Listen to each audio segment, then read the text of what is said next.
আসসালামু আলাইকুম রহমতুল্লাহি ওবরাকাত। প্রিয় মুসলিম ভাই বোনেরা, আজ অত্যন্ত ভারাক্রান্ত হৃদয়ে বলতে হচ্ছে যে আজ আমরা এমন একটি সমাজে বসবাস করছি যেখানে কুকুর, বিড়াল, অন্যান্য পশু পাখির মূল্য রয়েছে, তাদের জীবনের, তাদের রক্তের মূল্য রয়েছে, কিন্তু আজ দৃশ্যপটে মনে হয় যেন মানুষের কোনো মূল্য নেই, মানুষের রক্তের কোনো মূল্য নেই। অহরহ আজ মানুষকে খুন করা হচ্ছে, রক্ত ঝরানো হচ্ছে, মানুষের প্রাণ কেড়ে নেওয়া হচ্ছে, কিন্তু এই ব্যাপারে আইন ব্যবস্থা চরম শিথিলতা প্রদর্শন করতেছে।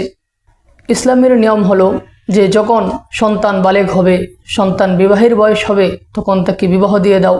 কিন্তু আফসোস, আজ 15 বছরের মেয়েটাকে যদি কোনো বাবা বিবাহ দেয়, সে হালাল পন্থায় তাকে বিবাহ বন্ধনে আবদ্ধ করে, তখন তাকে এই মেয়ের বাবাকে গ্রেফতার করা হয়, তাকে হয়রানি করা হয়।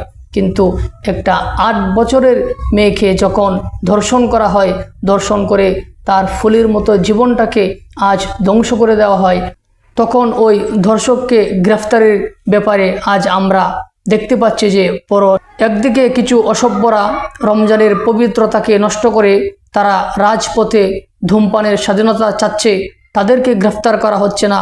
কিন্তু অপরদিকে যখন এই রমজানের পবিত্রতা রক্ষার্থে একজন যখন বলে পর্দা করার জন্য, তখন তাকে গ্রেফতার করা হচ্ছে। বড় আফসোস লাগে এই সমস্ত কর্মকাণ্ড দেখে।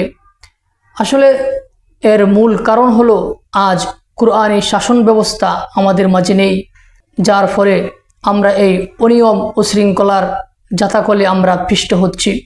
তো আল্লাহ তাআলার কাছে আমরা সবাই দোয়া করি, আল্লাহ তাআলা যেন ইসলামী হুকুমত এই বাংলার ভূখণ্ডে চালু করে দেন, কুরআনী শাসন যেন চালু করে দেন। আমাদের এই মুমিনের জায়নামাজ আল্লাহ তাআলা কুরআনী শাসন দ্বারা পরিচালিত করেন। আমরা সবাই মহান রবের কাছে দোয়া করি, আল্লাহ আমাদের সহায় হন। সবাই ভালো থাকুন, সুস্থ থাকুন।